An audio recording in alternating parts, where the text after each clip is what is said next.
I'd like to thank everyone for sticking around after the food and wine to continue with more of the conference. As Michael said, this panel is on labor and power. Oh, can you hear now? Yeah. This panel is on labor and power, and all of us work with Stanley. Manny, you were never a student, but you collaborated and worked, and we've all known each other for many years. Michael chastised me more than once in the last couple of weeks for not having Zoom meetings with everyone to plan the panel. But I said, we don't need to plan because we've known each other for 30 years and we know what each person does. There's no need to prepare. From the far left, Kristen Lawler, who is a professor of sociology at Mount St. Vincent College in the Bronx. Bruno Gouly was professor of philosophy at Kingsborough College, and is also teaching a class here this semester at the Graduate Center. And Manny Ness, who's a professor of political science at Brooklyn College. So we've all been lucky enough, and I teach at Borough of Manhattan Community College, as well as in the liberal studies program here, which, as we said in the morning, everyone is encouraged to send their students or take classes because it's a cheap and good, which is always a good combination. You know, I would say, going off what Rick said, you know, typically the less money is involved, the better the education becomes, you know, as a general rule. I think Louis Buñuel had this concept of, you know, expensive worker training versus free, you know, real education. And I think it's true. It's not just hyperbole. And we're all lucky enough to be full-time academics in tenure positions in New York City. So we're lucky enough to continue to be able to collaborate and continue our working together for all these years.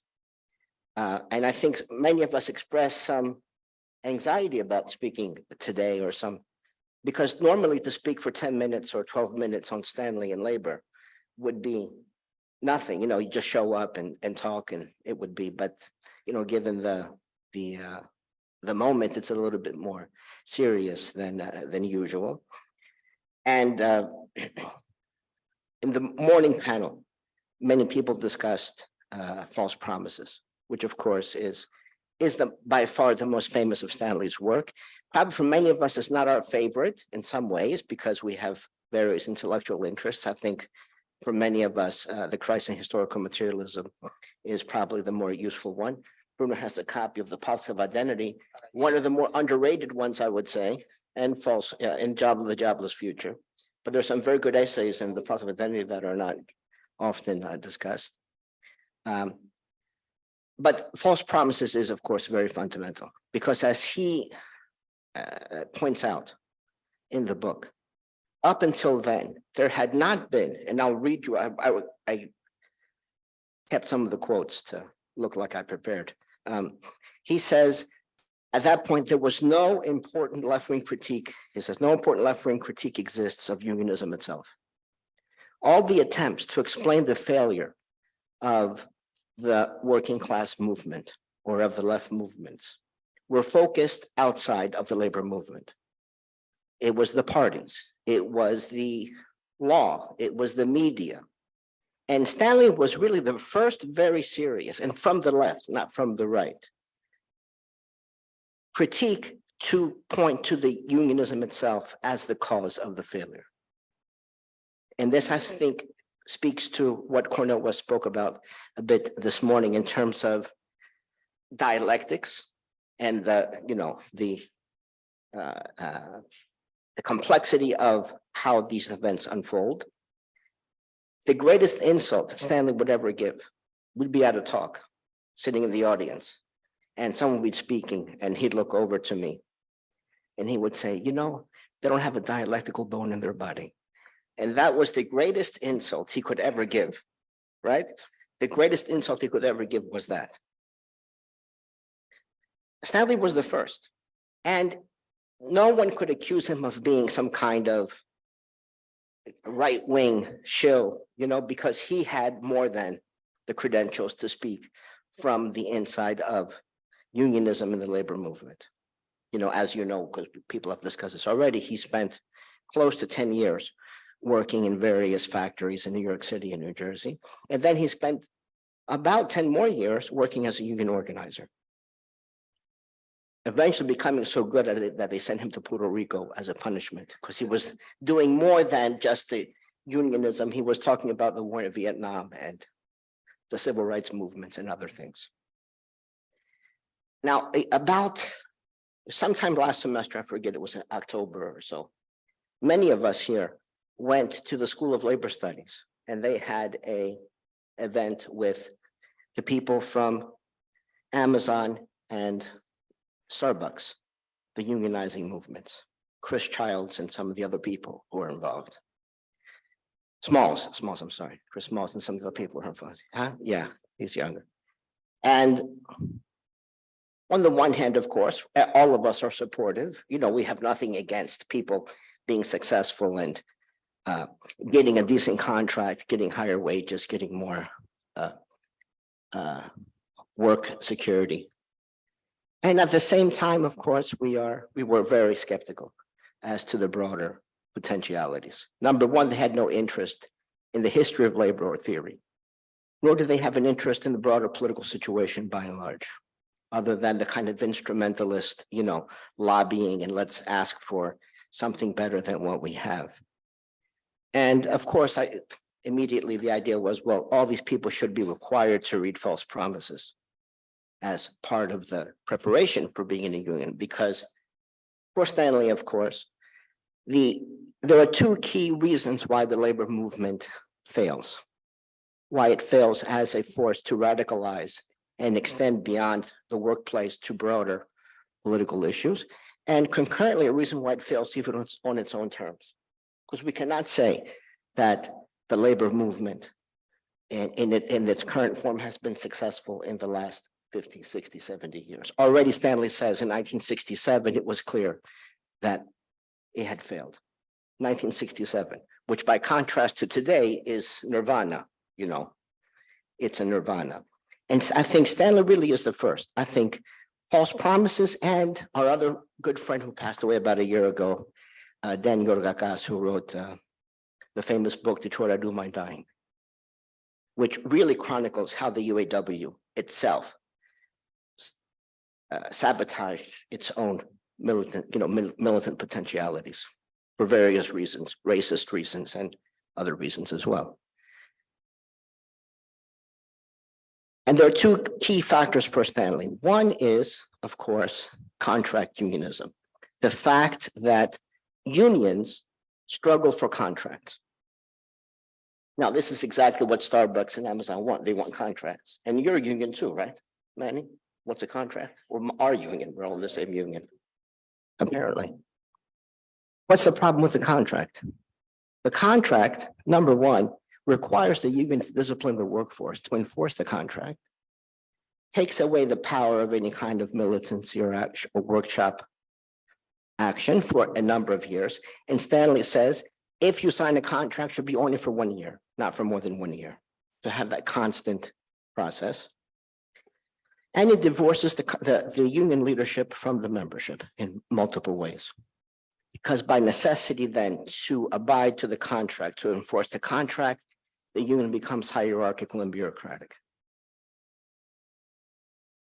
In fact, I mean, one of the things he points to, which I'm sure would horrify every labor leader of the United States today, Stanley makes the observation that unions should not allow a checkoff for union dues. As you know, most unions today, in the book, I think he says it's 98% of the unions at that time. It's probably similar. There are fewer unions, but the numbers are probably similar.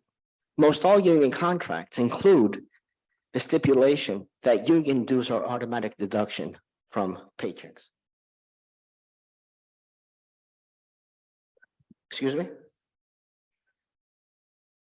The Janice decision allows public workers to opt out. It allows them to not opt out only. Right, but this is something different. This is something that this is everyone who was a member. The Janice decision has to do with public sector unions and the fact that some of the union money was used for political purposes. So public sector workers could opt out of the union dues because it had implications about political speech. But 98% of union contracts include the stipulation for automatic deductions of dues. Stanley was against this. He was against this. He understood, obviously, why unions would want to do it, because it safeguards their finances. And imagine you have to send the shop steward around. Imagine you had to go around to every member of the political science department every month to get them to give you their monthly dues. Not something that would be pleasant. This is what he says on the checkoff on union dues. Workers have come to regard the checkoff as another insurance premium, since they enjoy little participation in union affairs, except when they have a grievance or around contract time. The paying of dues in this manner, deemed originally to protect the union's financial resources, has removed the point of contact between workers and their full-time representatives. This procedure is in sharp contrast to former times when the shop steward or business manager was obliged to collect dues by hand. In that period, the dues collection process, however cumbersome for the officials, provided an opportunity for workers to voice their complaints, as well as block against the encroachment of bureaucracy. So the principle on union dues was not about the money. It was not about saving time in terms of managing the day-to-day necessities of a labor union. It was about ways of participating, ways of collectively living that would increase rather than decrease the potentiality for radicalization and collective action. And the more you dilute that, the more the union becomes formalized and bureaucratized, the less potentiality for real struggle. That's the first fundamental point he makes in the book, in various ways, of course, in it, across various chapters. The second and related issue has to do with the liberal quality of this goal of unionism. If the goal of the union is simply one of providing some degree of security, a contract to guarantee certain benefits, certain working conditions, then it is fundamentally in line with the liberal mainstream of American society. Because the liberal ethic is one should struggle for security and safety. What's the point of coming together as a community? To safeguard and secure one's private property, liberty, and life. The so-called the Americans are always better than the Europeans at public relations, pursuit of happiness, as Jefferson had put it. In that way, the labor union is not educating the membership. It's not putting them in a position to be able to overcome the dominant ideology and culture of the society that they live within. They are reinforcing it. What's the point of us coming together? To safeguard our life, liberty, and property. So it is reproducing the liberal ethic, and thus the union in this interrelated way. On the one hand, becoming an adjunct to the corporations, an organization obligated to enforce contracts. And secondly, functioning in a way that underscores, reproduces the basic liberal principles of our time. And I think we should keep in mind that the road to servility is not being uneducated per se. It's not the educated or not servile. And if Stanley disliked any group of workers in the Fontenay, it was academics. He liked the working class. He was skeptical about academics because most academics, in his view, became academics out of a desire for security and safety. You get tenure, it's hard to get fired, right? Almost impossible. He did think it was the last good job in America, as you know, because you can, you have your own those who do it. Of course, most people may not pursue that side of things. So he thought academics weren't all that interesting as workers, by and large, because they were willing to take risks. They're not risk takers. If you're a risk taker, you don't necessarily become an academic. Today you would. I mean, we're lucky that we all have full-time jobs. Of course, most people today do not in academia, but it draws in a certain kind of personality, people who are adverse to taking risks.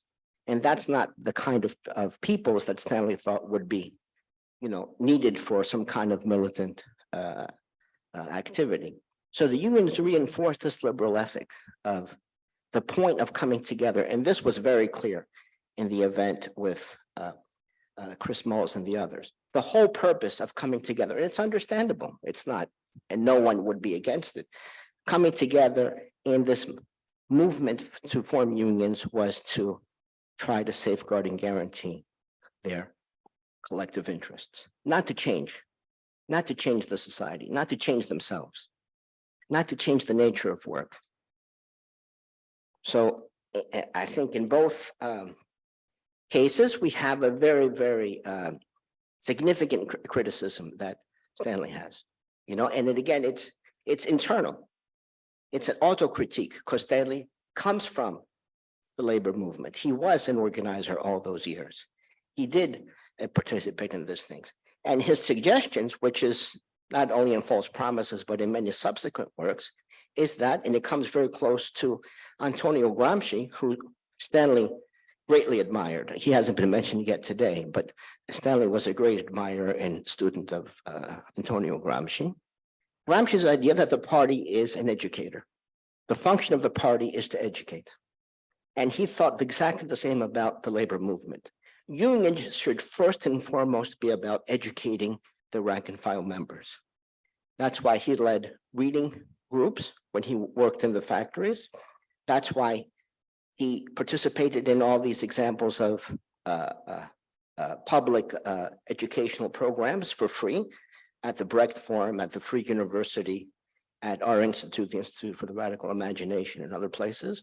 And that was always his demand put upon the unions, that unions should first and foremost be about educating people and not educating them in some PowerPoint slides for half an hour, but real, reading Gramsci, Lukács, Marx, and so on down the line. Again, the panel is on labor and power, and the failure of the labor unions is one part of that. And another part, I think, has to do with the way they understand power. And I'm always a little bit surprised that even our own union, which is led by the New Caucus, which is a group that Stanley helped form, and most of us were involved with it, at least in the initial stages. And it was mostly Marxists, Maoists, and other related groups, have an understanding of power that is to the right of the pluralists of the 1950s. The pluralist school of thought of the 50s and 60s argued that American society has a very wide distribution of political power. Different groups have different resources, and when they mobilize them to make certain demands from government, they have a chance of winning. That was the pluralist position, people like Robert Dahl and others, of which, of course, Stanley had no agreement with. Stanley obviously was a Marxist with heavy indebtedness to C. Wright Mills in his notion of the power elite. Our union leadership, which is probably well to the left of most unions today in the United States, has the position that if you send a tweet or you make a call to your representative in Albany, then things might happen. Which is to the right, because the other said you have to mobilize, you have to give some leverage. It's not just you tell them something, you have to use some resource to, to make that a bit more compelling. So it's even to the right of that. And I think here we see in very concrete ways the failure of when the union does not educate itself and its membership, how things can turn out. And we are well, Stanley was, of course, certain that the labor movement had failed in 67. By 67, the writing was on the wall. False Promises comes out in 73. As pessimistic as he was at those moments, of course, things are even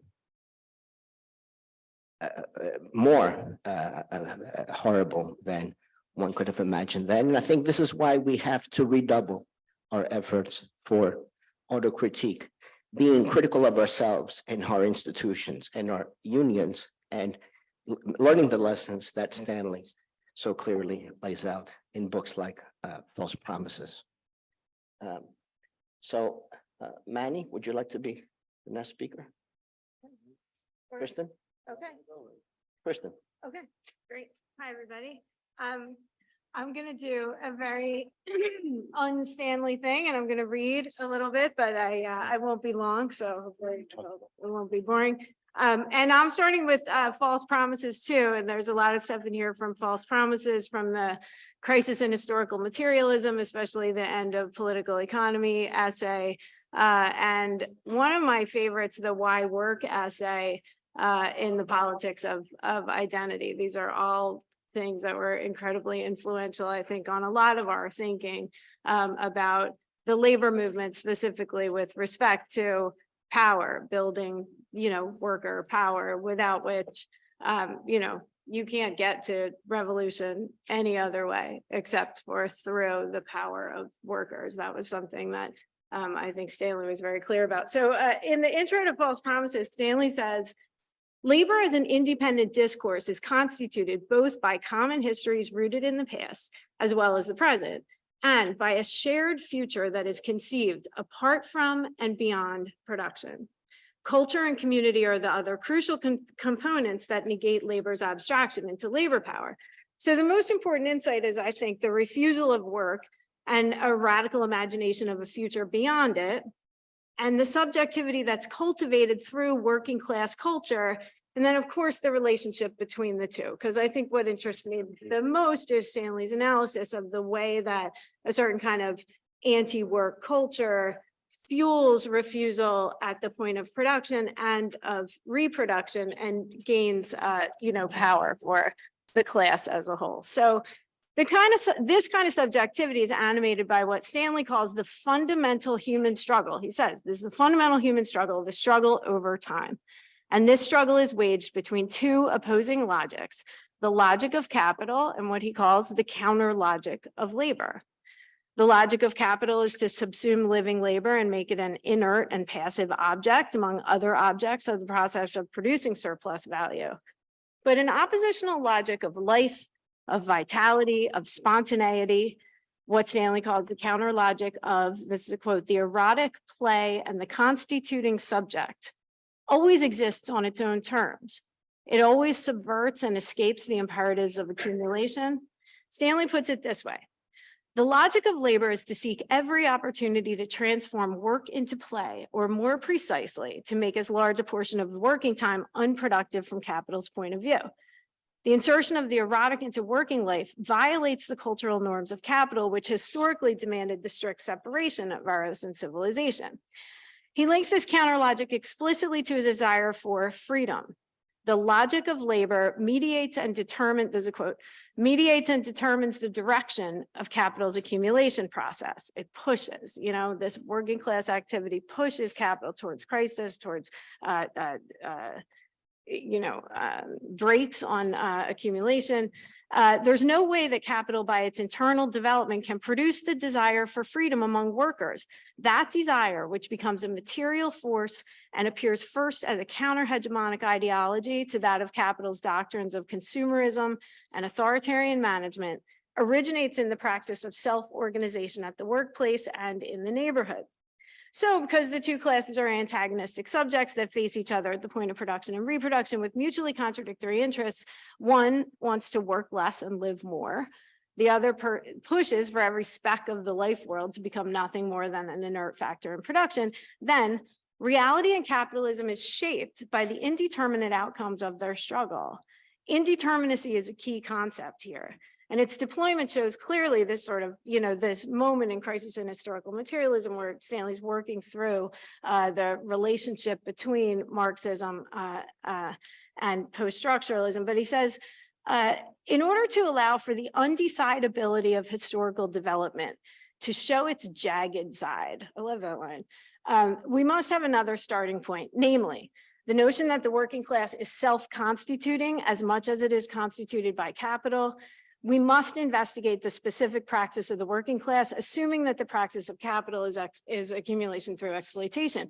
Of course, he does this in False Promises, first in the Unsilent 50s chapter, and most famously in the chapter on the strike at the Lordstown plant.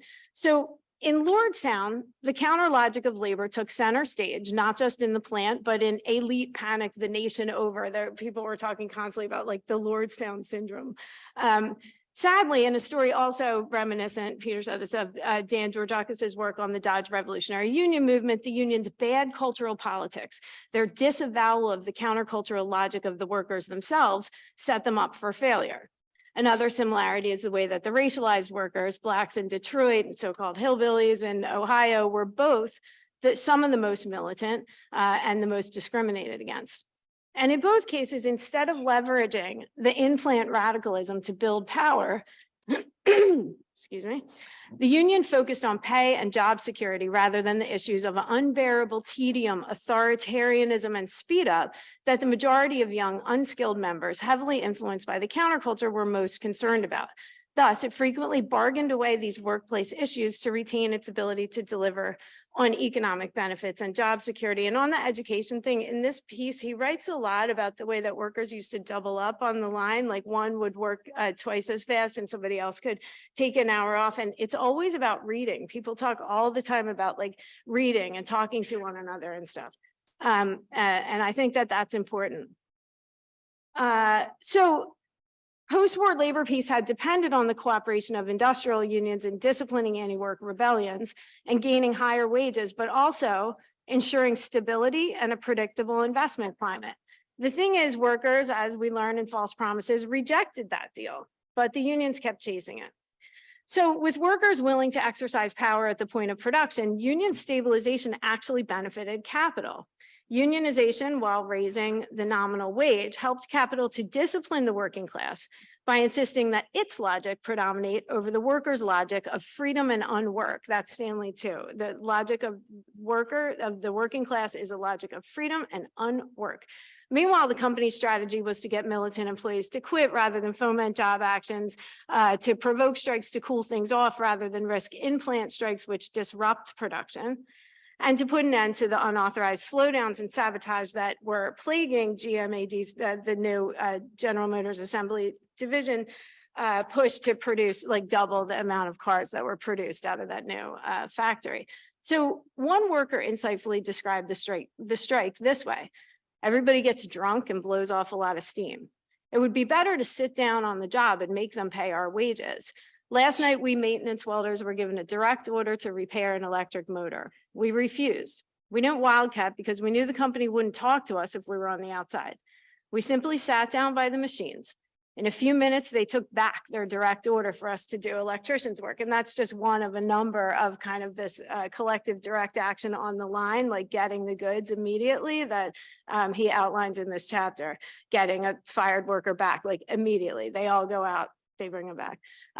So in other words, this is, striking on the job, also known as sabotage. And there were other forms of sabotage, like real damaged Chevy Vegas coming off the line that were like keyed and, fucked up on the way out. So they're, also just basic slowdowns and stuff. So that's where real power comes from in this story, but the contract service union model discourages this spontaneous exercise of leverage, channeling discontent into grievances, which the company could always wait out and then trade for a reinstatement of the inevitable drunk or belligerent worker. Most important, spontaneous resistance to the speed up is restricted by the very existence of the union contract. Peter went over this, so I'm not going to talk too much. A contract, but this is sort of part of the post-structuralist moment of Stanley's labor politics. A contract assumes a stable subject identity, the responsible agent who is willing to make promises about the future via a legitimate representative. He was super critical of that. And I do think it comes from this very kind of Nietzschean perspective on, kind of pure power relations rather than logic of identity, of representation, of responsibility. A contract assumes a stable subject identity, the responsible agent who's willing sorry, so more concretely in his words, and this is a quote from Stanley, the modern labor agreement is the principal instrument of the class collaboration between the trade unions and corporations. And this was already said, so I won't go through it, but it puts the union leadership in the position of disciplining the workers' anti-work rebellions and their spontaneous exercise of shop floor power. It becomes the unions who then have to say, no, you can't wildcat, you can't strike during the course of the contract. So he says unionization helped capital to discipline the working class by insisting that its logic predominate over the workers' logic of freedom and unwork. So it's interesting, Stanley goes back in a couple places to talk about the IWW as sort of a model of a labor movement formation without the structure of a union. And he talks about the Knights of Labor too, which were sort of prefigurative in some ways, not all, but of the IWW. And this, lots of things about it. The one big union, which was never about some kind of representative structure. It was always about like a logic of sympathetic strikes, and solidarity, really, not necessarily like this structural thing.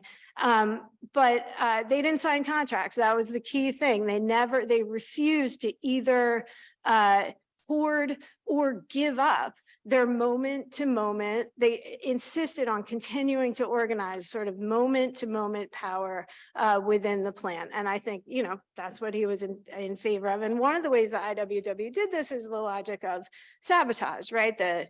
What Elizabeth Gurley Flynn called the conscious withdrawal of workers' efficiency. It's like just slowing down. They call it quiet quitting today, which is, this is one of these things where it's like the worst thing about, there's so many things that suck about Stanley being gone, but like that spigot being turned off, like you used to be able to just talk to him all the time about these things, like the Great Resignation. Suddenly people are talking about all these things. People are, have a certain kind of an anti-work culture more than we've seen in a really long time. And it's, it's anyway, disappointing he's not here. But, Big Bill Haywood, the IWW organizer, talks about like when we strike with our hands in our pockets. The IWW was very clear about like sort of exercising this kind of leverage and also encouraging it through a real anti-work counterculture that was like, slow down, the job you save may be your own, very focused on the labor market, but also very focused on, forms of cultural sabotage that were really interesting, and the black cat and all that stuff, but a real cultural intervention to push this kind of like pure power relationship, which they saw as coming from essentially like a collective slowdown. So there's a bunch of stuff here about the IWW. I could talk about them forever, but the wobbly culture became the seed of American counterculture in the 20th century. The hobo, the classic hobo, the figure of the IWW, made its way through the cultural creations of the popular front through, Mike Gold was mentioned earlier today, like the new masses was very much like digging for old hobo stories from the masses. Jack Conroy's The Disinherited, John Dos Passos, the Fenian hobo character. The Irish piece of that is sort of interesting. And also, so it sort of came through that, this hobo figure came through that stuff into the on-the-road beats of the 1950s and the hippie culture they spawned right smack into the GM plant in Lordstown. The counterculture he describes on the line at Lordstown threw capital into crisis, which Stanley says was a result of an oppositional cultural logic of the working class and the middle strata. The movements of women and youth that refuse the authoritarian logic of capital accumulation. So I kind of want to start to wrap this up, and I realize I have a lot more stuff here. So, but he does talk a lot about sort of these subterranean anti-work tendencies as like kind of, an essential part of the, what labor is under capitalism, right? But it's more than just subterranean tendencies, and it's more than just kind of a broad, culture that is that he's talking about, he actually is talking about, okay, what are the labor movement formations that can potentially, you know, make this into something that that transforms into power, basically. And so the thing I want to say is just that Stanley was always very, very clear. It's the movement towards shorter hours of labor. And that's actually super important in terms of all of his thinking about technology in the workplace, but also outside. I mean, the way that it was true then, it couldn't be more true now that we're all being trained to be machine tenders in our free time, and not just in the factory, not just on the job, but that's sort of you know, everywhere in culture now. And it's worth noting that in terms of that technology, the issue of technology, the whole idea of collectively restricting the hours of labor, it's a totally solidaristic kind of wall-to-wall logic, because everybody has to be in, and you know, and everybody likes it. Like the means and the end are sort of the same, which is working less, and that's kind of a good thing. But also Stanley says really clearly, I have a couple quotes in here, but that's what pushes, you know, like a tight labor market is what pushes automation and technological innovation. And that doesn't have to then throw a whole bunch of people out of work. If people are focused on hours and labor supply, then whatever the demand is for labor power, you just restrict the supply more. And this thing about union halls is actually really important too, because it was a place where you took your dues. It was a place where people could, you know, organize, where the union could actually organize the workers. But also, one of my favorite experiences, the first year I knew Stanley, we went to a plant, an auto plant in Linden, New Jersey, and then he spoke at the Union Hall out there, and there was a bar, there was a pool table, we played pool. I mean, it was amazing, and it was really kind of empty. The plant was pretty, there weren't a lot of people in there, but you could see sort of what it had been at one time. So I think in terms of that strategy for power, the idea of how to organize these subterranean tendencies into what he calls, and he calls for, an affirmative strategy for labor to reduce the hours of work. And that happens in the production of countercultural spaces and ideas that are all about sort of the transvaluation of Protestant work values. And so another line, I think it's the end of Why Work, you know, Stanley says, the task remains, after going through this shorter hour stuff, he says the task remains for labor to abolish itself. So, thanks.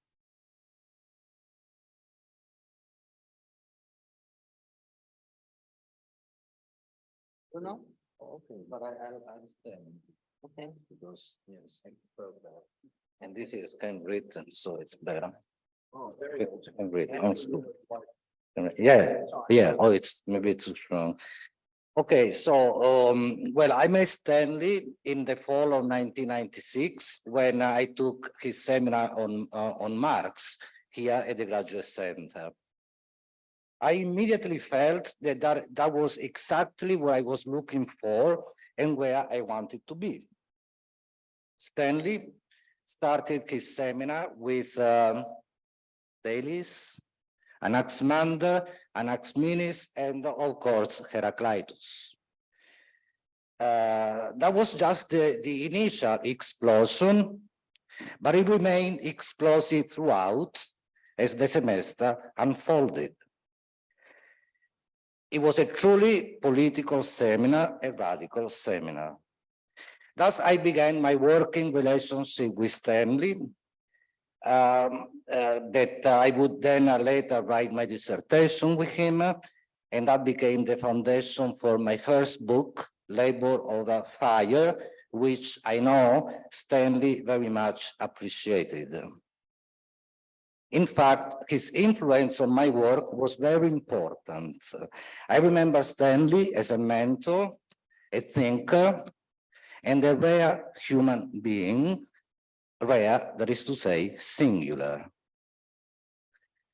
Thinking about that 1996 seminar on Marx, today I wanted to touch on two works by Stanley that very much relate to it. One is a chapter from The Politics of Identity from 1992, and the other is, and the chapter in question is called Marx, Braverman, and the Logical Capital, and the other is a chapter from The Jobless Future from 1994, which Stanley wrote with Bill DiFazio. And that is the chapter in question is called, it's the last chapter of the book called The Jobless Future with a question mark. So I chose these two works by Stanley because they both are based on Grundrisse, especially the so-called fragment on machines, on capital, especially the unpublished, the sixth unpublished chapter by called The Immediate Results of the immediate process of production, and also on the manuscripts of 1844, which is always there in Stanley's work and teaching. In fact, as far as I know, Stanley always took distance from the idea that there was a break between Grundrisse and capital. Witness to that his emphasis on Roman Brosdolsky, the making of a Marxist capital in his seminar on Marx, or between the early work and the late work by Marx. The two essays by Stanley I want to touch on have to do, among other things, with the questions of automation, and I will go over some of the things that Kristen, you also spoke about. So automation, machinery, real subsumption, and surplus value, of course, right? So, but they mainly point out the irreducible ontological centrality of a freedom, which is equal to living labor as against dead labor or capital. The centrality of a subjectivity, which today we can rename, I would rename a singularity, over the potentiality of a revolt and revolution, for instance, sabotage, right? As Kristen, you were saying, or a refusal of work. So, just like Marx in Grundrisse, Stanley starts his essay on Marx, Braverman, and the Logical Capital with the question of material production. In Grundrisse, Marx says the object before us, to begin with, material production. That is the very first sentence of the wonderful introduction to Grundrisse. Stanley begins by saying, quote, "The power and scope of large-scale industry among advanced capitalist society has made it increasingly difficult for us to imagine a different mode of material production," unquote. With the time we have here, I can't really delve into this as well as I should. So let me say that what Stanley does with this and with his chapter from The Jobless Future is prophetic. The word was already used today, right? And I don't think that the word is too strong, especially when we consider that these works by Stanley are from about 30 years ago, before what we know today as the 24/7 economy, platform capitalism, cognitive capitalism, Uber economy, and so on and so forth. So let me point out some of the main points in the two essays by Stanley that I'm considering here. The first and perhaps most important one is that Stanley looks right at the logic of subsumption as a, quote, "no more than a tendency," unquote. Now, this is very important, has important political implications because it means, I'm simplifying here, it means that even if all labor and all life are subsumed under capital, there still remain spaces and times in the potentialities of a revolt. Lines of flight, if you will, hopes of a liberation. I imagine we are all familiar with the question of subsumption, but let me say this. Marx has two important sections on the formal and real subsumption of labor under capital in results of the immediate process of production. Both of them have to do with the production of surplus value. Formal subsumption is the production of absolute surplus value. Real subsumption is the production of a relative surplus value, and this is actually in chapter 16 of volume 1 of Capital. Essentially, the formal subsumption has to do with the lengthening of the working day, and is also compatible with non-capitalist or pre-capitalist modes of production. The latter, real subsumption, is the, quote, specifically capitalist form of production, unquote, and it has to do with machinery, automation, and so on. They both have to do with the fundamental tenets of capital, whereby, quote, this is from Capital, right from Marx, capitalist production is not merely the production of commodities, it is by its very essence the production of surplus value, unquote. And we know what that means. It means, right, M prime, right? Money that becomes more money, money that becomes money as capital, so the valorization process. So subsumption is subsumption, but there is a difference between formal and real subsumption. As Marx says, again, quote, a production for production's sake, production as an end in itself does indeed come on the scene with the formal subsumption of labor under capital. It makes its appearance as soon as the immediate process of production is to produce as much surplus value as possible. As soon as the exchange value, right, because surplus value is an extension of exchange value of the product, becomes the deciding factor.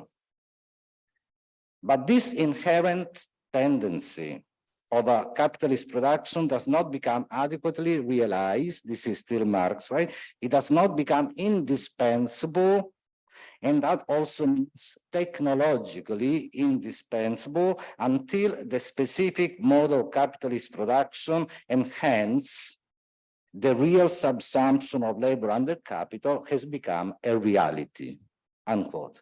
Thus, Stanley calls the doctrine of subsumption, quote, a powerful tendency, unquote. Capital as objectified dead labor, the introduction of a machinery seemed to exhaust living labor altogether, right? And yet, the most important section of Stanley's essay on Marx, Braverman, and the logic of capital is called Social Movements and Revolution, in parentheses, self-activity, unquote. So what Marx calls the self-activating, objectified labor, unquote, that is Marx, that is to say, machinery, fixed capital, and so on. And for Marx, fixed capital is ultimately the human being, living labor. We'll have all these things we'll have to confront, right? Subjectivity, singularity, agitation, unrest, social movements, and revolution. Nor will the political party or trade union be of help in this, right? And Stanley is clear about that, as they become mere entities and vehicles, or as Stanley says, signs of capital. It must be something different, perhaps difference as difference It is a human praxis. Thus, Stanley stresses the importance of the culture of resistance.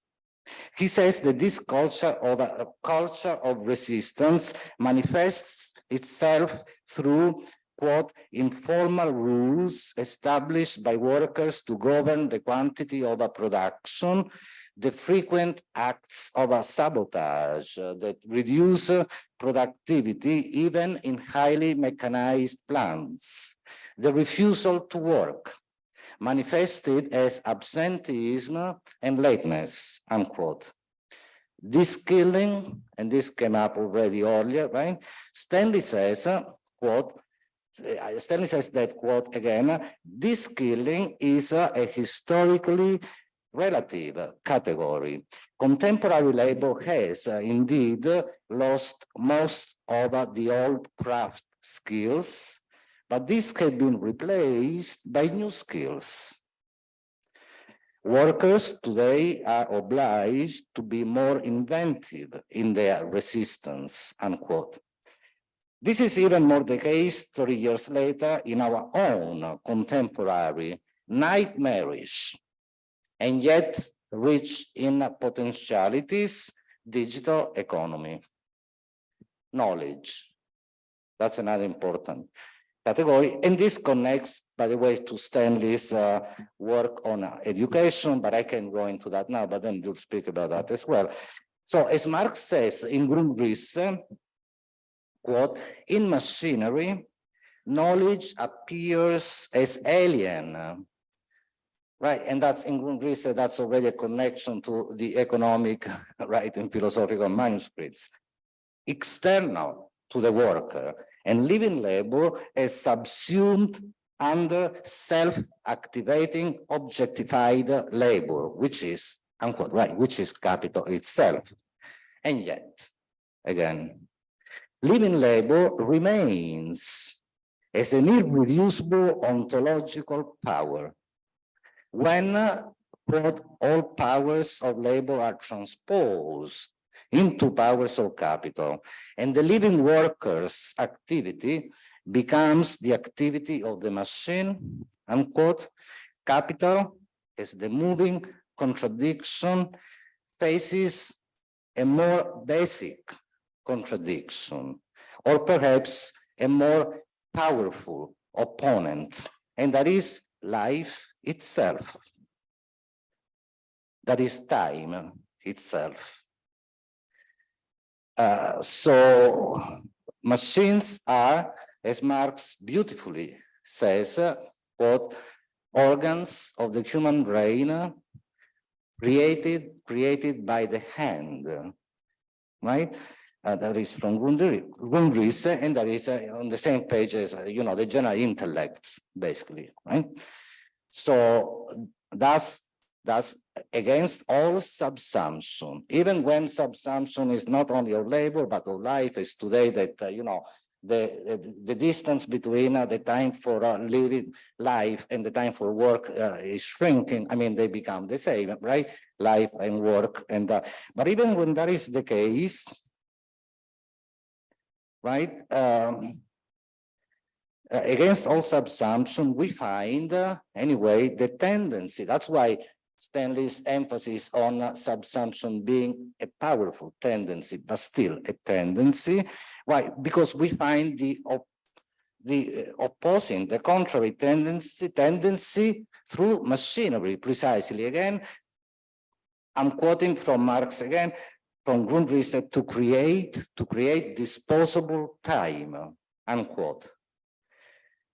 And this disposable time, free time, is bound to become the new post-capitalist measure of wealth. That's, again, Marx from Grundrisse. So what can be done with this time? I can't go, I'm sorry, I skipped one thing that I had to read, okay? It will become the measure of wealth. It is, and I use this word by Marx, a suspended individuality over the collapsing, that's me, not Marx, the collapsing abyss of money and surplus value, right? So what can be done with this time? I can't go into the jobless future now, but I want to highlight one moment in the last chapter of this important book, co-written, as I said at the outset of this presentation, by Stanley and Bill DiFazio. In a section called The Decline of Work, speaking about what the pleasures of non-work, unquote, right? They say labor, I'm quoting, has been dispersed into all corners of the social world, eating space and time, crowding out any remnants of a civil society that remain after the advent of consumer society, and colonizing the life world.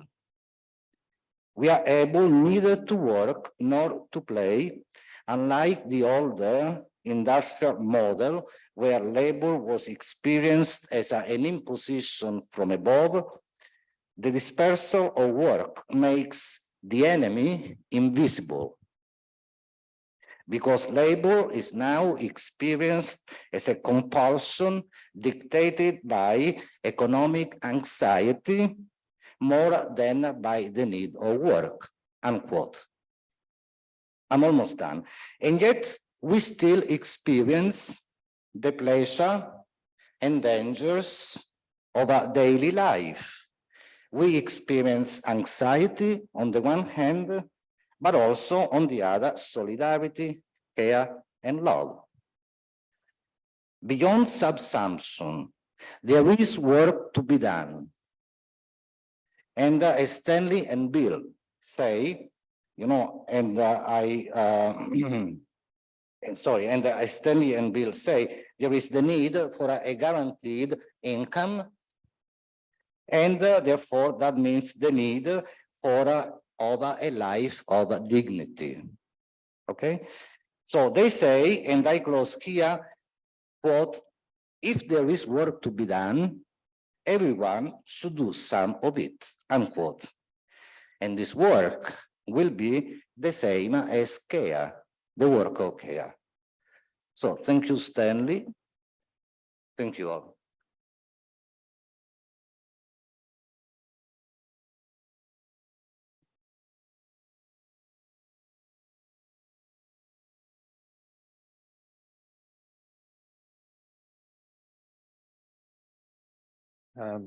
First of all, I'd like to thank the Institute for Social Imagination for organizing this event, especially Michael Pelias and Peter Ratsis and others that are part of it.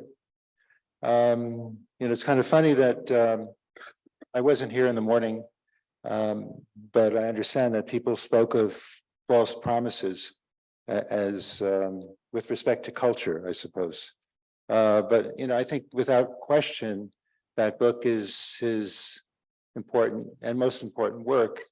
It's I guess it's been written exactly 50 years ago, and it represents kind of a thinking that evolves throughout his life. And I've read most of his works. I can't say I've read all of them, and I can see that they're all related in some respects to false promises. I wouldn't use capital as the centrality or the central argument of false promises. As people examine Marx's work, I think the most important aspect is alienation.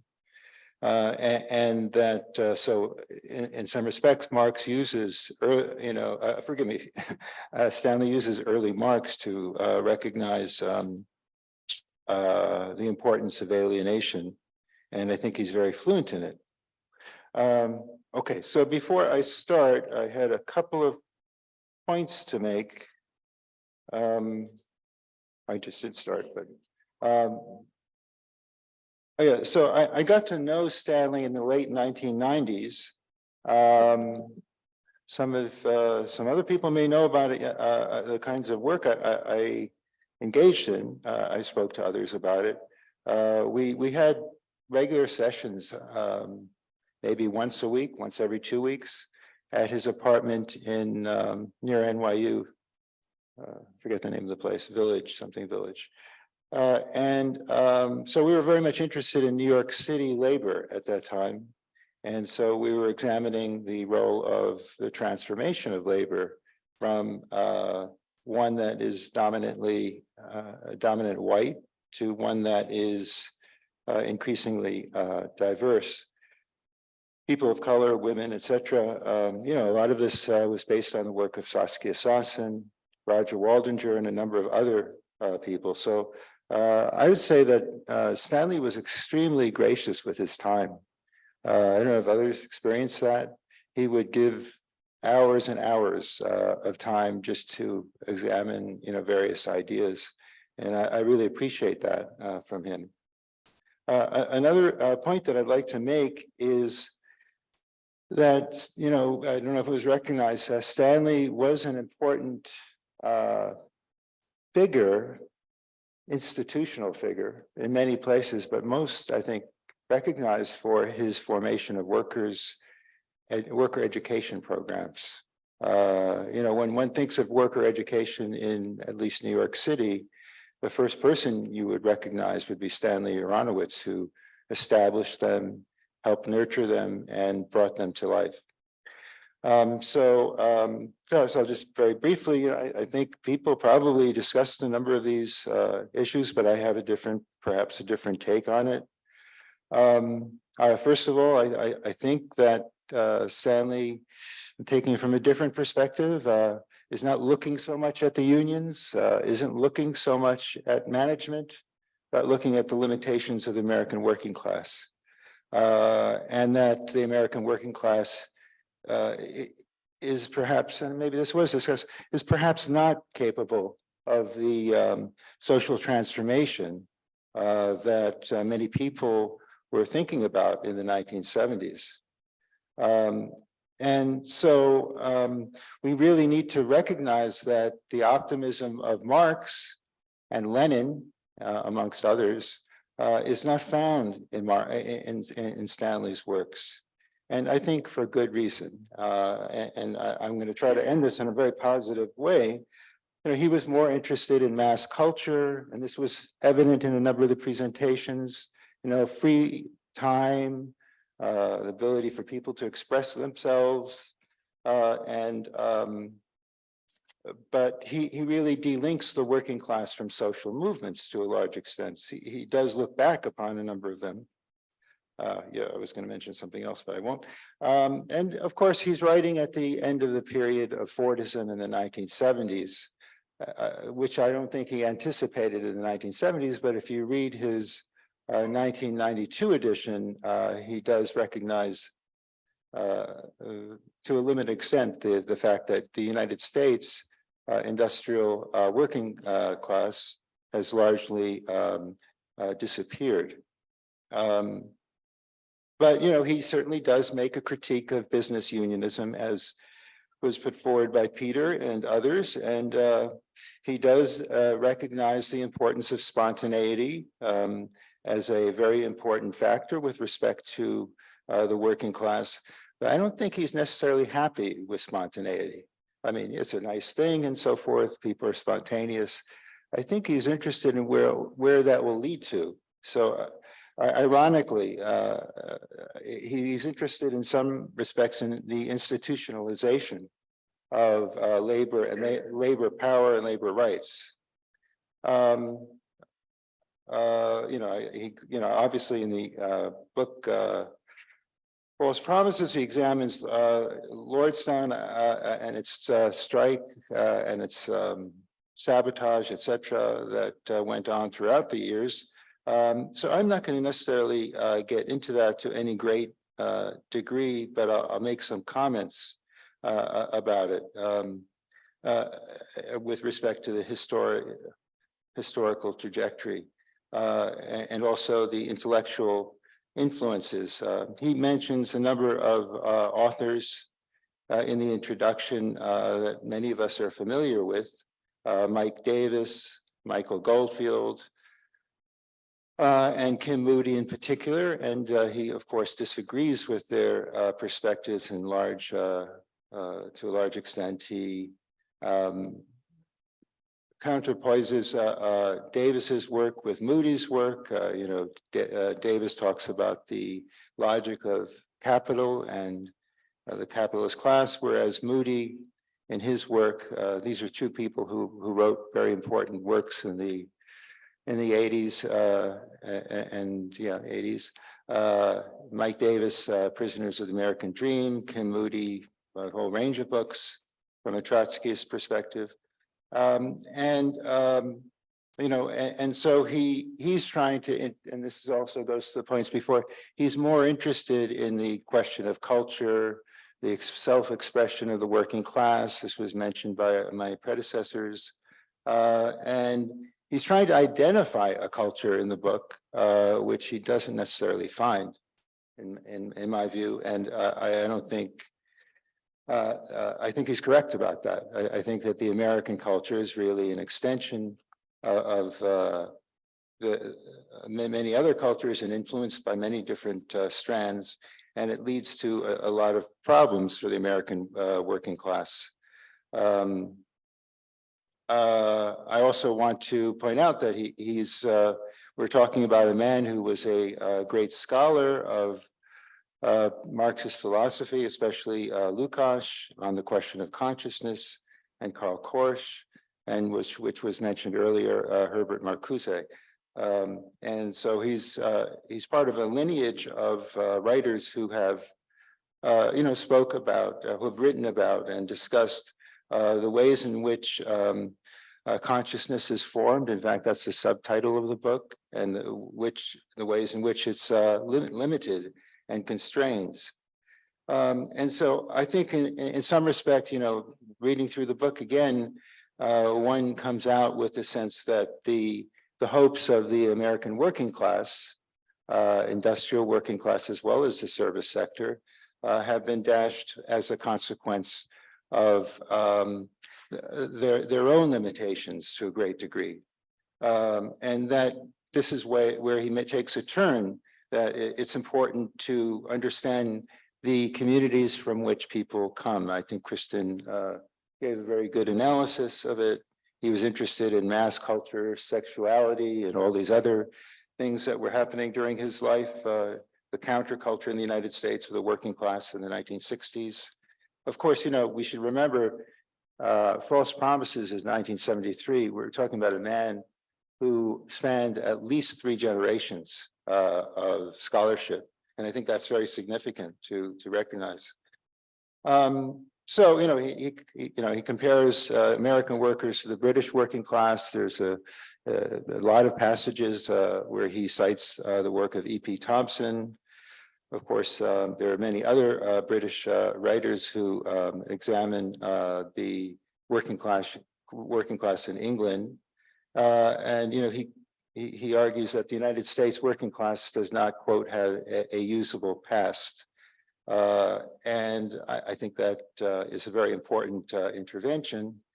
And he also talks about the problems of the American working class. So it's not necessarily a celebratory book. It's a dismal book. It comes across as something that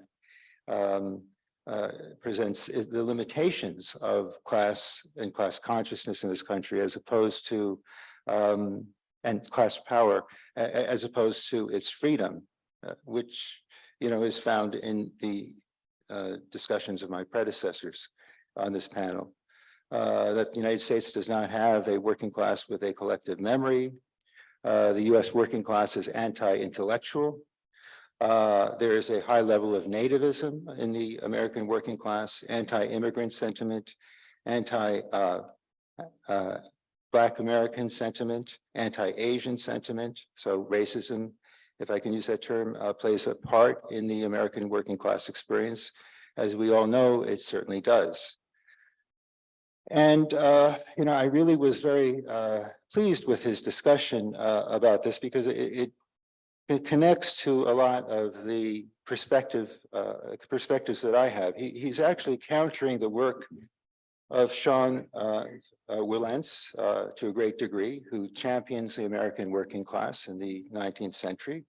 A very, very harsh critique of this republicanism that the lens puts forward. He doesn't mention Du Bois, but I would argue that in some respects, okay, this may be controversial, that he doesn't see a connection. Okay, maybe I'm extrapolating between the white and black working class. That they are bifurcated, and that yes, the American working class wants freedom. Yes, the American working class was exploited or is exploited today. But it always finds itself, the white working class, in a position that is superior to the black working class. We can give examples. It's not just the black working class, but we can give examples throughout history that corroborate his perspective. One that comes to mind is the Hard Hats riot of 1970, where we have an example where the American working class is pro-war, pro-Vietnam War, which, as we know, in Vietnam, some 3 million people were perished as a consequence of U.S. intervention, and before that under French. And so the point of that is, this book was written right after the Hard Hats riot takes place, where 1,200 construction and office workers basically beat up anti-war protesters, about 1,000 of them. And I think this is really interesting with respect to his entire political and intellectual tradition, that Stanley did have his doubts about the possibilities of unity. He was willing to entertain in my discussions with him, the possibilities of some kind of unity between the various divisions of the American working class. And that's something that I found very interesting. And he was willing to deal with any of his students in examining those kinds of issues, where maybe there is a progressive strand in American unionism, but I don't think he believed it at all. He did hearken back to the IWW, as was pointed out earlier, but I don't think he really believed that American unions, notwithstanding the fact that he entered unionism and was a member of the PSC, and he was a longtime worker and trade unionist for the United Auto Workers.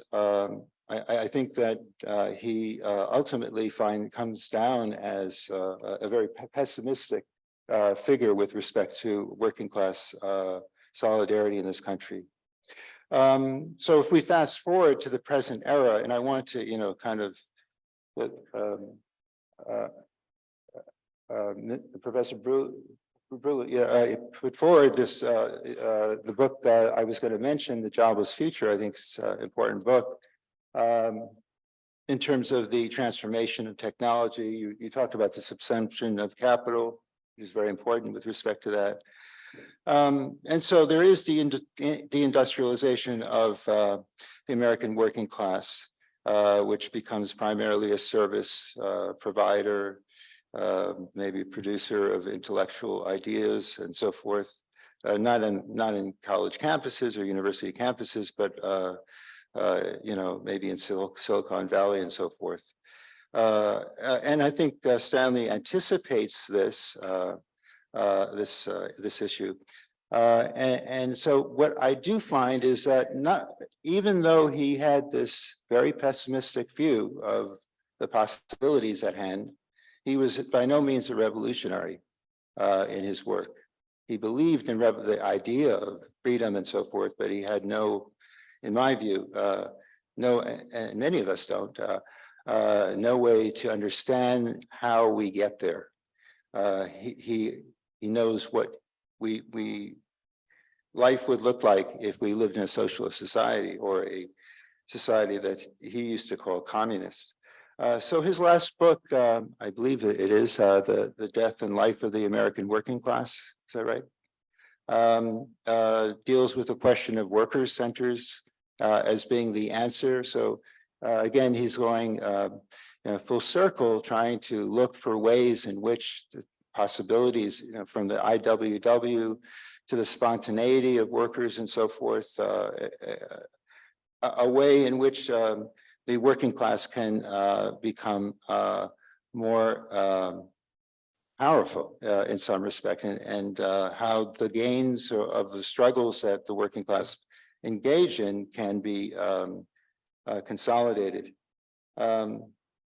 There's a lot more I can talk about with respect to personal interactions I had with him, which were very rich, not only with respect to discussing the working class, but I was surprised to find that he was very much interested in the works of Arnold Schoenberg and Elliott Carter.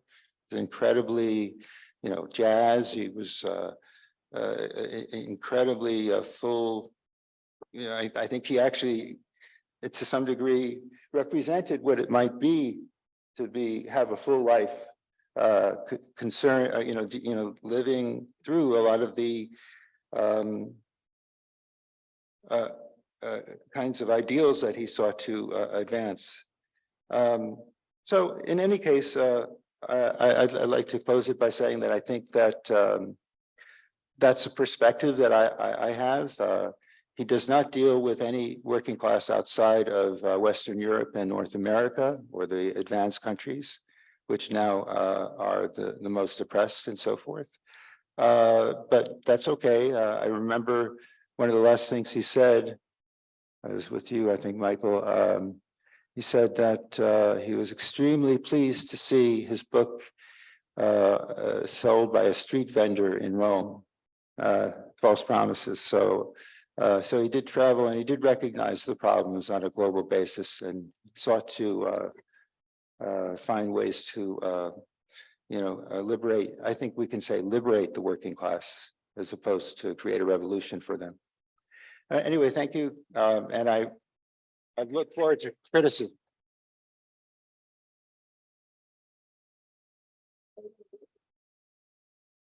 Comments, question? Criticism.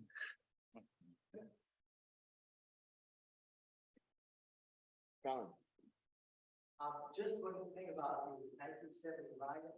I was there as a high school student, and I was standing up there. We were on strike in the 70s, and the people who came down Wall Street, because I was standing up next to the statue, and it was important about 5 or 6 police lined thick around the crowd, and I'm standing up there with my students and everything. I can see down Wall Street being led by whole cohort of men with suits on, Ricardo. It was, I think, it was Glenn, steel worker, had just been steel union battle Construction. had just been appointed Secretary of Labor by Nixon, and these were the workers from the World Trade Center. They got off half the day. They were led by the union down Wall Street, and as soon as they came down, the cops parted, and they walked into the crowd and beat the shit out of her. But I hope you were okay. That was not, to me, I come from a working class family, and that was not for the Lordstown workers, all the people I worked with, 20 years of being in the workplace. That really wasn't that was a section of the American working class. That was a section, typically you could say that's just labor aristocracy, right? But that was a section. It was a section that controlled workers, that controlled the labor movement. And they still do. But the thing about Stanley that I love, I think that you're sort of right about the fact that he didn't really see the way forward. But I think he was looking at it. He was looking for it, and he was trying to criticize all the old ideas that people were just going to try to dredge up and repeat, and like every new strike was not the second coming of the CIO, which we hear years and years and years. And he would try to look deeper. I think his mistake was that he didn't really look at labor history. He looked at it from his life forward, his experience forward. But I think that in order to understand the country, I think he had to go a little deeper. But he was a very critical thinker. I took some classes with him, and he was looking. It was a crisis of historical materialism, and he was trying to figure it out. And so for that, I'm here. I'd like to read all this space. Michael. So, something we haven't mentioned here, Stanley, is wrote and wrote on pedagogy of press and freedom. carefully, very carefully. And I guess, Maddie, Yeah, yeah. I mean, I don't know about what it even means to say, standing. I mean, I don't believe there. And I think the importance of this engagement to the end is that there's this issue of non-determinacy that Kristen raised, in which, I don't think Stanley, I mean, he's a very nimble thinker, it seems much better than I am, but he's a very nimble thinker, and I think that he was attracted to Pieri precisely because of the fact that one isn't sort of proposing what the ends are. I mean, he makes his own sort of proposals and things for labor, but ultimately it's an engagement in which one problematizes the current issues and then sort of engages others who, if possible, become radicalized by whatever possibilities there are.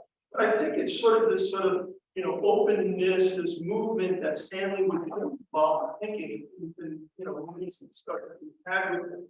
I don't get a sense of any predeterminations there. I get a sense that, he was looking at a program that had some dialectical movement. I mean, he had a dialectical analysis. So anyway, my point here being that I think that Stanley was always looking at things, sometimes even what it likes contradictory standpoint. I know, like in I think it's against schooling or knowledge factor, and he talks about working with the administration at CUNY for programs. And he talks about taking a stance against just resistance, how deadly that is. I agree.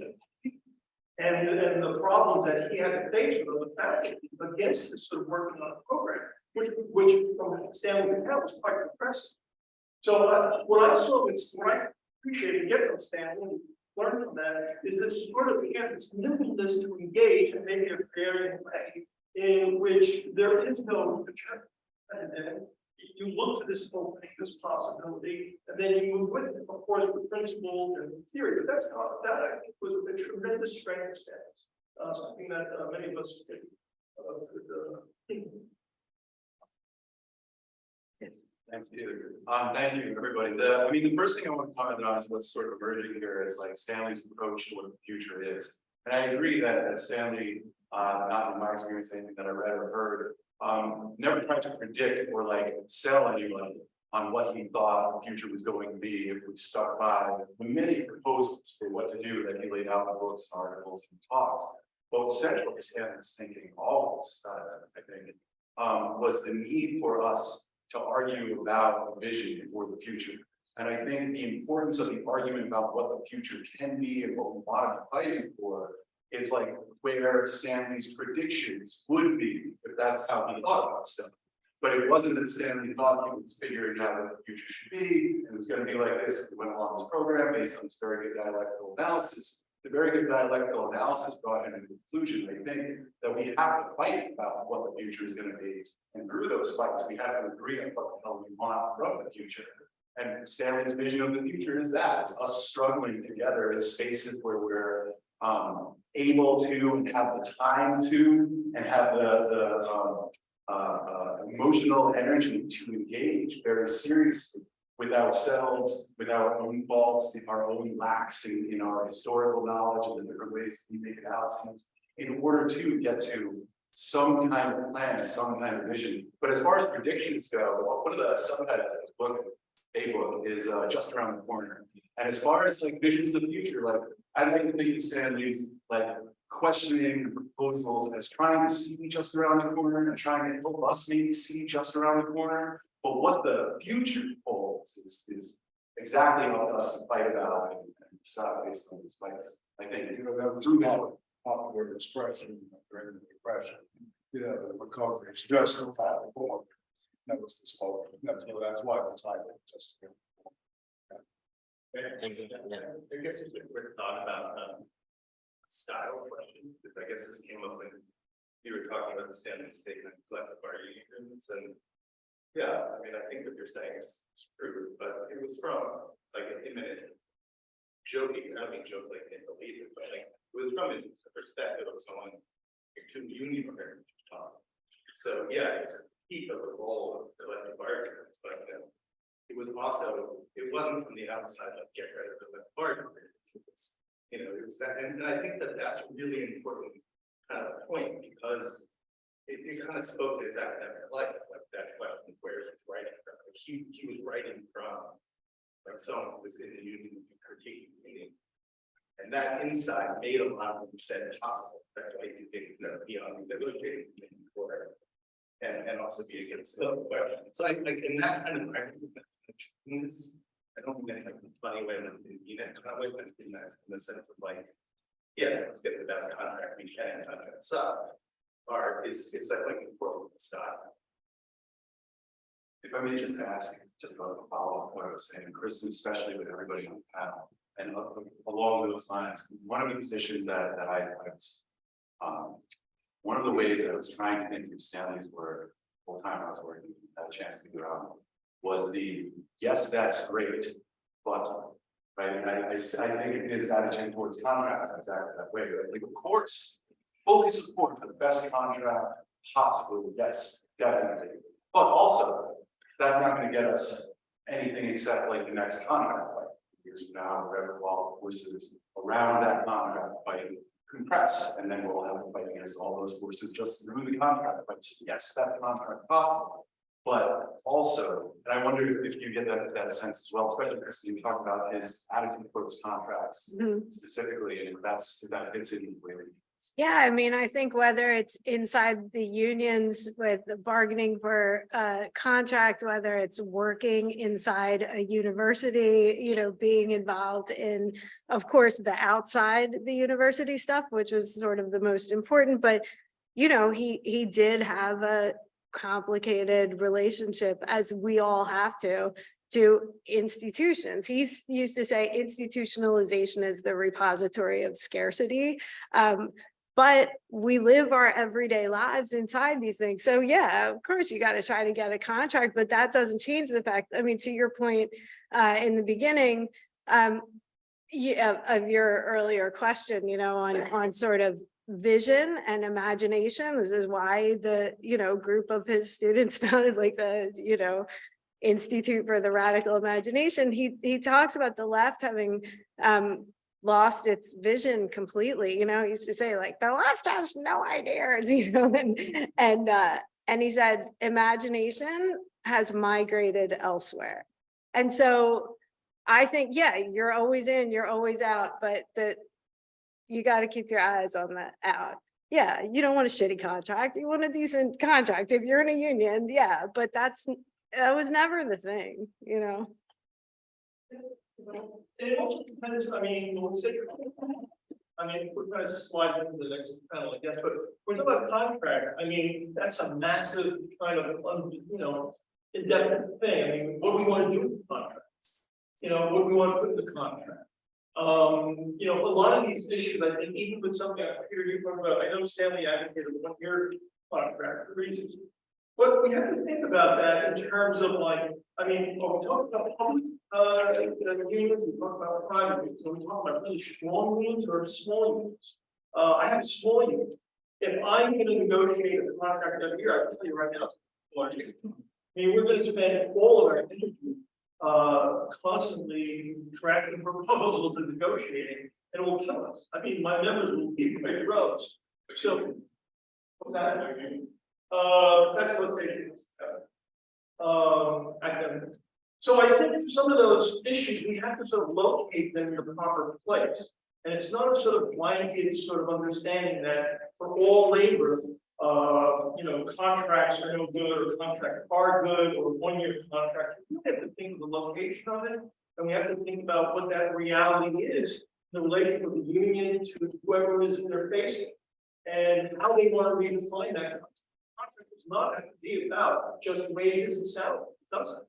I mean, you know, one of the things we try, we're sliding over here, but I mean, one of the things that we try to do now, and we did do that, was we went way beyond just the wage. You know, that was really important for us. And some of those things got a lot of resistance from the members, but we pushed forward. So I think there are a lot of sort of qualifying discussion about what we're talking about. I think that's an important point, but the argument that Stanley makes in False Promises and elsewhere is that what the labor movement did is throw out all the substantive questions And they reduce themselves to simply the quantitative economic ones. And unfortunately, that's also largely true in academic unions. For example, there's the principle that substantive questions belong to shared governance and faculty mechanisms of shared governments. The union only cares about the business side of things. And that's true at CUNY. Stanley didn't think that like that, but nonetheless, that's the situation today. You know, he always insisted, like this question of worker sabotage or the quality and the content of what is being produced, that the question of education is not only about access in places like CUNY and elsewhere, is the content.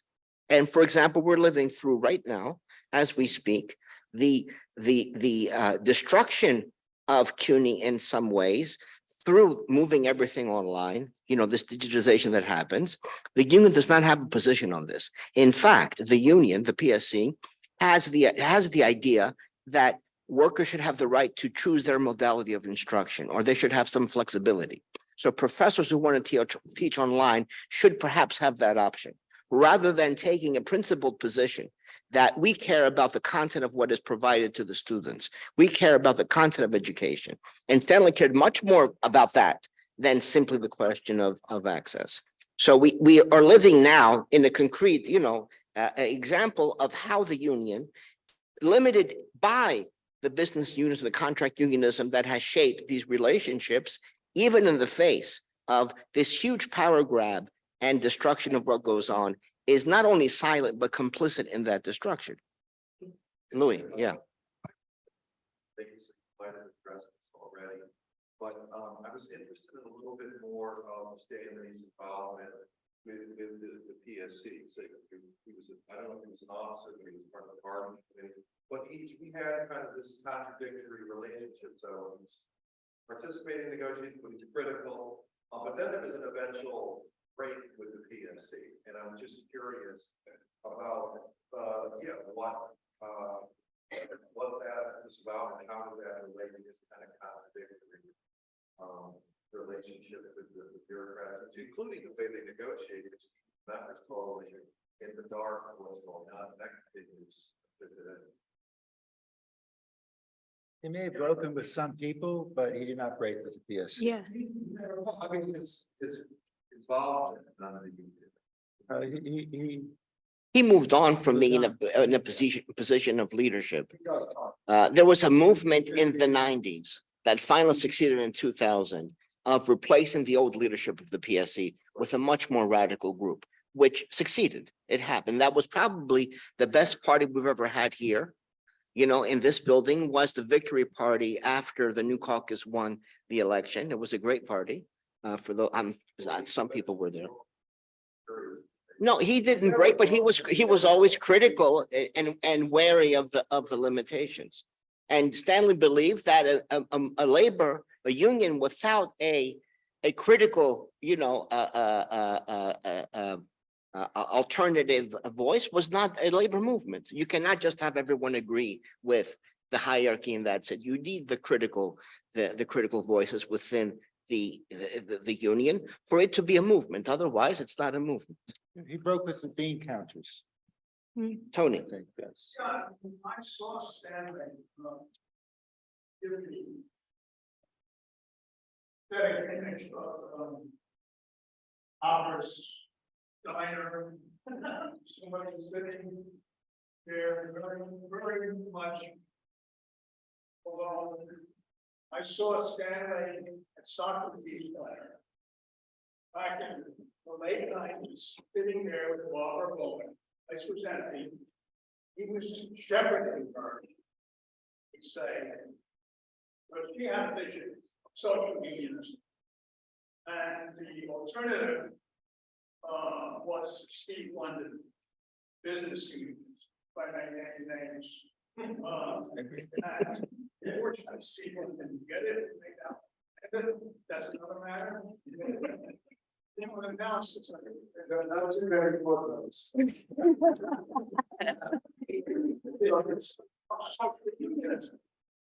And the Murphy Institute, chancellor social unionism, died in a car accident. And that is replaced by exactly what we're thinking about here in terms of the institutionalization and the lack of a vision being expressed. And a lack of working together with the students. Without the students, the attitude, it's too much tenure, get along, play along, take the money and run. That's exactly what's happened with the Zoom. The people teaching from Vermont, okay, getting away with it. This is not, we're not making sausage. We're talking to young minds, we want to excite them about what's going on, excite them, whatever you're teaching, you want them to be interested in. Right. Marx does use the analogy of the sausage factory in Capital to talk about schools. So it's similar in some ways. You can go back to the towns. Shall we move to the philosophy? Yeah. We need it 5 minutes. Yeah. Yeah. Sonia, and then we're going to take a 5-minute break and then move to philosophy. Okay, all right. Jeremy? Let Sonia speak. Let Sonia speak. I would say, in the spirit of the books of the future, the best food I've ever had. Great picture of Pelias, Peter, Stanley, and I making meatballs that's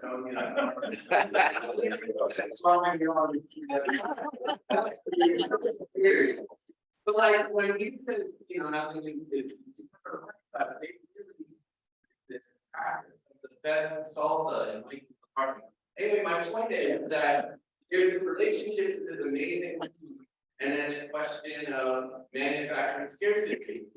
And there is some sort of dialectical practice-based relationship. So what I was asking, and I really here, and I've been talking about this in the duration of our question, is there a model that can be committed to safety and security, maybe an interim safety and security that is not destructive to the revolution? Safety and security is a precondition. It's not the end goal. Okay. In Aristotle, for example, the household, right?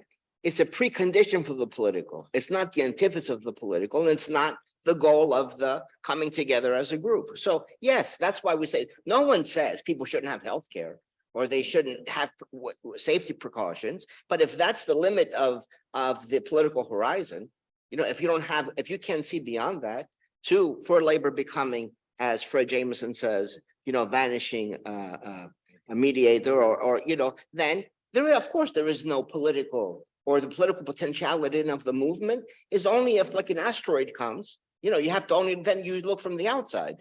Something comes from the outside and changes the scene, but internally it becomes impossible. So that's what we hope.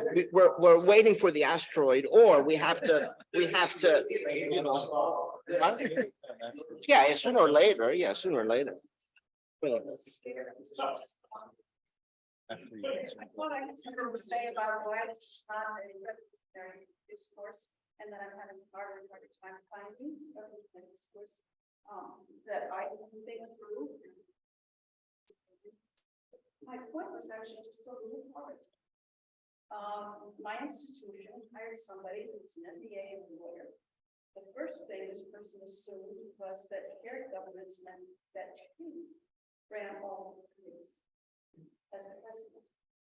She then tried in the union contract to get rid of academic as a actual statement in the union contract. Then she hired a business appointed person and said, this person will be hiring all five. So this is what's happening at the prestigious. Well, there were emergency meetings, but the union was peculiar. I mean, they were scared out of their minds. They just got their part. There was a wonderful moment when they did have a meeting, and it's a small school, they don't still have this, and about to show up, but they had meetings down and made it very clear to the leaders that they wouldn't tolerate this, but there was no discourse, no statement of what we're supposed to be doing as professors.